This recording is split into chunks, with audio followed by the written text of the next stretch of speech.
नमस्कार दोस्तों। उम्मीद है आप सब ठीक होंगे। आपसे अनुरोध है कि सुनी हुई कहानियों को अपने जीवन में उतारें। जो लोग बुद्धिमान हैं वह यह जानते हैं कि शब्द हथियार की तरह होते हैं, जिनसे किसी को भी बचाया जा सकता है या किसी को भी मारा जा सकता है। अब आप सोच रहे होंगे कि शब्दों से किसी को मारा कैसे जा सकता है। तो जरा सोचिए, ज्यादातर आत्महत्याओं के पीछे किसका कारण होता है? किसी के पति ने कुछ कहा, किसी के पिता ने कुछ कहा और उन लोगों ने आत्महत्या कर ली। ये आत्महत्या किसके कारण हुई? वो पीड़ित के मन को इतना दुखी कर गए कि उसके मन से वो दुख सहना और ज्यादा बर्दाश्त करना नामुमकिन हो गया और इसी वजह से उन्होंने आत्महत्या कर ली। ऐसे ही आपके शब्द किसी को नया जीवन प्रदान कर सकते हैं। जब कोई आदमी उदास होता है या दुखी होता है तो आपके शब्द उसमें एक नया जोश, एक नया उत्साह भर सकते हैं और एक हारा हुआ आदमी अपने जीवन में एक नई शुरुआत कर सकता है, सिर्फ शब्दों के माध्यम से, हमारी वाणी के माध्यम से। तो अब तक आप ये तो समझ ही गए होंगे कि हमारे शब्द हमारे जीवन को किस तरह निर्धारित करते हैं, शब्दों में कितनी ताकत होती है और किसी से बात करते वक्त हमें कितनी सावधानी से अपने शब्द सुनने चाहिए। आज की जो बौद्ध कहानी मैं आपको सुनाने वाला हूं, उसमें आपको सीधे सीधे तौर पर कुछ ऐसे तरीके पता चलेंगे, कुछ ऐसी परिस्थितियां पता चलेगी जहां पे आपको हमेशा चुप रहना चाहिए। कुछ परिस्थितियों में अगर आप कुछ नहीं बोलेंगे तो वही आपके लिए सबसे ज्यादा बेहतर होगा। इससे पहले कि आप इस कहानी में खो जाएं, इस चैनल को सब्सक्राइब जरूर कर लें। तो चलिए कहानी शुरू करते हैं। एक बार की बात है, एक युवा लड़का एक बार एक बौद्ध भिक्षु के पास पहुंचा। वो काफी परेशान लग रहा था और उसने बौद्ध भिक्षु से जाकर पूछा कि हे महात्मा, मैं अपने आप से परेशान हूं, अपने आप से दुखी हूं, बाहरी रूप से मुझे कोई दुख नहीं है। मैं धन धान्य संपन्न हूं, मुझे कोई शारीरिक रोग भी नहीं है, लेकिन मैं खुद से परेशान रहता हूं, अपने मन से परेशान रहता हूं। अक्सर मेरी बातों को मेरा कोई भी दोस्त गंभीरता से नहीं लेता है और ना ही मेरे परिवार के लोग मेरी किसी बात को गंभीरता से लेते हैं। मैं जो कुछ भी सलाह देता हूं, या तो वह उसे मजाक में उड़ा देते हैं या फिर उसे गंभीरता से लेते ही नहीं है। मेरी बातों को कोई गंभीरता से क्यों नहीं लेता है? क्यों मेरी बातों पर कोई अमल नहीं करता? क्यों मेरी बातों में कोई रुचि नहीं दिखाता? क्या कारण है? कृपया मुझे बताने का कष्ट करे और मेरे मन के इस दुख को दूर करें।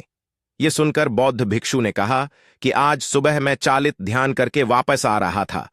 रास्ते में कुछ कौवे कांव कांव कर रहे थे और वहीं पर जब मैं चलता हुआ कुछ दूर आया तो मुझे एक मोर की मधुर आवाज सुनाई दी। ये सुनकर अचानक मेरे मन में ख्याल आया कि कौवे कितना कांव कांव करते हैं, कितना बोलते रहते हैं, लेकिन कोई भी प्राणी कौवे की आवाज को पसंद नहीं करता। मोर हमेशा सही परिस्थिति के हिसाब से बोलता है। जब भी बारिश होने वाली होती है और बादल गरजते हैं और बारिश होने की आशंका होती है, ऐसे में मोर अपनी मधुर आवाज में गाता है, जो सभी को प्रिय होता है, सभी को अच्छा लगता है। ऐसे ही अगर इंसान सही परिस्थिति के हिसाब से सही शब्द बोले, सही वाणी बोले, तो वही वाणी दूसरों के लिए संगीत हो जाती है, संगीत बन जाती है और दूसरे लोग तुमसे सम्मोहित हो जाते हैं और वहीं पर तुम्हें सब लोग गंभीरता से लेने लगते हैं। और दूसरी तरफ अगर तुम यूं ही बेफिजूल ऐसे ही बोलते रहते हो, बिना किसी बात के बोले चले जाते हो, तो फिर तुम्हें कोई गंभीरता से नहीं लेता। तुम उस कौवे की भांति हो जाते हो जिसकी वाणी कोई पसंद नहीं करता और बाद में तुम्हें दुख होता है कि तुम्हें कोई गंभीरता से क्यों नहीं लेता। इसीलिए अपने शब्दों को बेहद बुद्धिमानी के साथ इस्तेमाल करना सीखो। अगर तुम नहीं सीखोगे तो समाज में तुम्हें कोई सम्मान या कोई गंभीरता से नहीं लेगा। यह सुनकर वो युवा लड़का बोला कि हे महात्मा, मैं जानता हूं कि मैं ज्यादा बोलने की बीमारी से ग्रस्त हूं, मुझे इतना नहीं बोलना चाहिए, लेकिन मैं अपने आप पे काबू नहीं रख पाता और ना ही मैं इतना बुद्धिमान हूं कि मैं अपने शब्दों को नाप तोल कर बोल सकूं।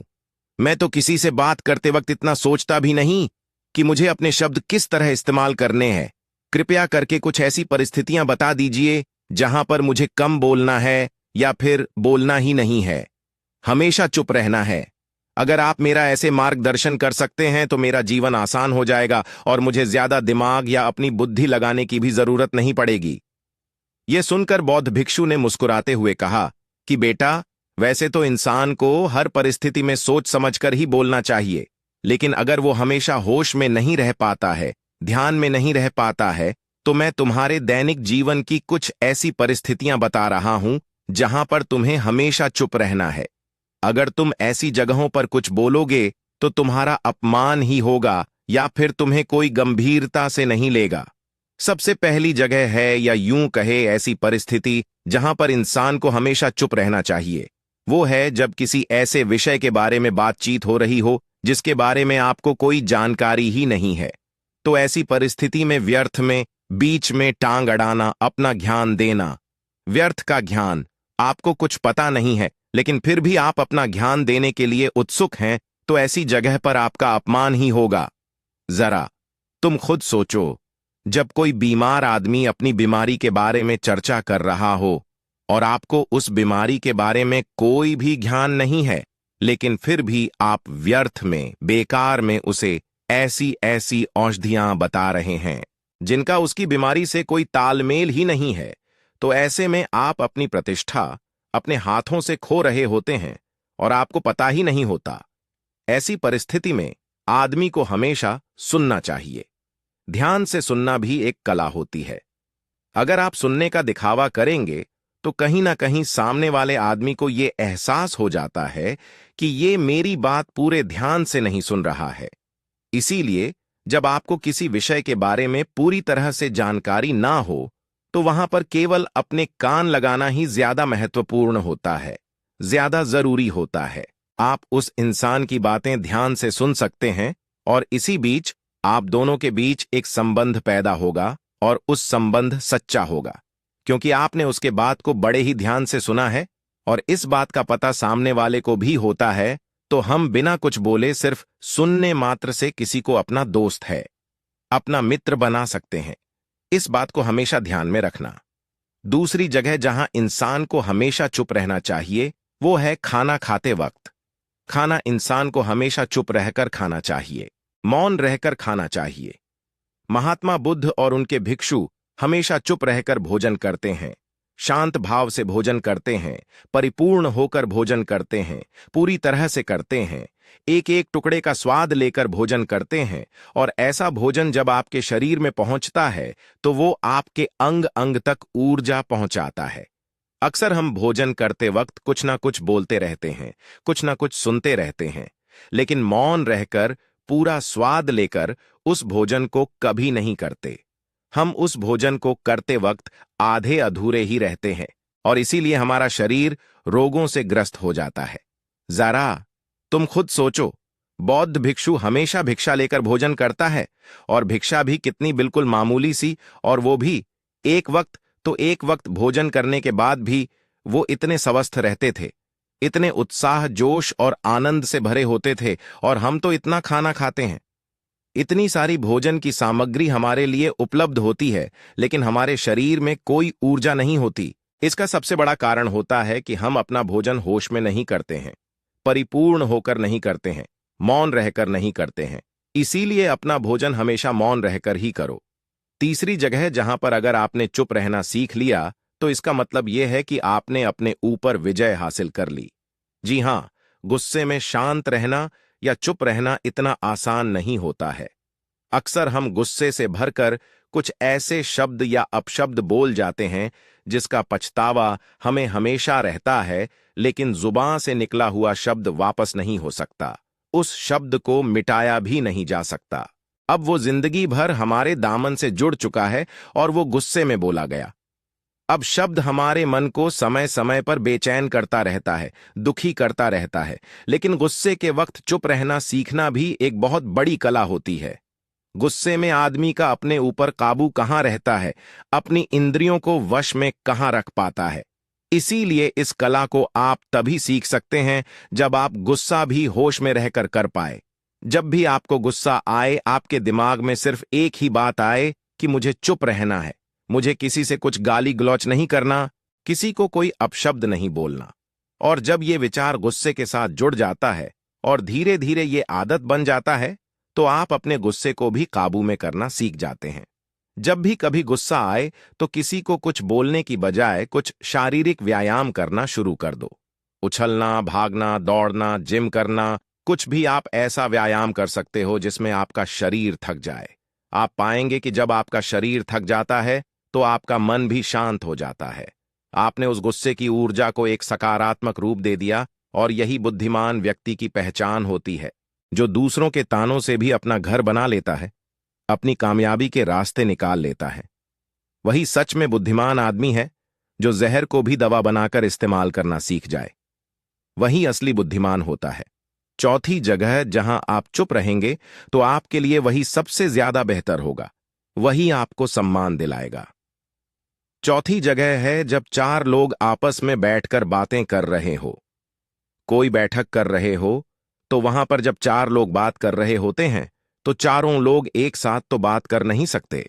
एक बार में एक व्यक्ति बोलेगा और तीन सुनेंगे, तभी वो बैठक कामयाब हो पाएगी, तभी वो चर्चा सही रूप में आगे बढ़ पाएगी। लेकिन अगर कोई आदमी ऐसा बैठा हुआ है जो बीच में ही दूसरे की बात काट कर अपनी बात को ऊपर रखना चाहता है, तो ऐसे में वो चर्चा या वो बैठक आपको कहीं नहीं पहुंचाएगी और चारों लोगों के बीच आप सबसे मूर्ख कहलाओगे। अगर आपको अपनी बात कहनी है तो सामने वाले को अपनी बात पूरा करने दो, उसके बाद अपने विचार रखो। यही एक भद्र पुरुष या फिर कहीं अच्छे आदमी की पहचान होती है। और आखिरी जगह, अगर हमारे माता पिता हमें कुछ कह देते हैं, हमारे बड़े बुजुर्ग हमें किसी बात पर डांट देते हैं या हमें थप्पड़ भी मार देते हैं, तो ऐसी जगहों पे आपका चुप रहना ही उनके प्रति सम्मान दिखाएगा, उनके प्रति आदर का भाव व्यक्त होगा। अगर आप उनके सामने उनका विरोध कर देते हैं, उनका प्रतिरोध कर देते हैं, तो वो गुस्सा तो थोड़ी देर बाद शांत हो जाएगा, लेकिन वो कही गई बात, वो विरोध किया हुआ शब्द या फिर कुछ भी उल्टा सीधा हमेशा आपके मन को सताएगा और आपके माता पिता को हमेशा यही लगेगा कि आज ये हमारी इज्जत नहीं करता, आज ही हमारी बात नहीं मानता, क्योंकि ये कमाने लग गया है, ये बड़ा आदमी बन गया है। ऐसी ऐसी बातें उठेंगी, ऐसे ऐसे तंज कसे जाएंगे। इसीलिए ऐसी जगह पे आप मौन रही हैं। चुप रहिए, कुछ मत बोलिए, अपने गुस्से को अपने अंदर ही पी लीजिए। कुछ व्यायाम कर लीजिए, भाग लीजिए, दौड़ लीजिए, आपका मन अपने आप शांत हो जाएगा। आखिर में बौद्ध भिक्षु ने अपनी बात को खत्म करते हुए कहा कि कम शब्दों में अपनी भावनाओं को उतारना सीखो। शब्द हथियार की तरह होते हैं। बोलो तो होश में बोलो, ध्यान में बोलो। जीवन शैली ऐसी बना लो कि आप जब भी बोलो, पूरे होश में रहकर बोलो, पूरे आनंद के साथ बोलो, पूरे प्रेम के साथ बोलो। ऐसी वाणी बोलो जो दूसरे के दिल को ठंडक पहुंचाती हो, दूसरे के मन को भी शांत कर देती हो। और वो तभी संभव है जब आप प्रतिपल होश में रहकर बोले। इसके बाद वो युवा लड़का बौद्ध भिक्षु के सामने नतमस्तक हो गया और उनको प्रणाम करते हुए अपने घर वापस लौट गया। ऐसी वाणी बोलिए, मन का आप खोए, औरन को शीतल करे, आपहूं शीतल होए। दोस्तों, आशा है कि आपको ये कहानी पसंद आई होगी। अगर ये वीडियो आपको पसंद आई हो तो इसको लाइक करें और चैनल को सब्सक्राइब करें।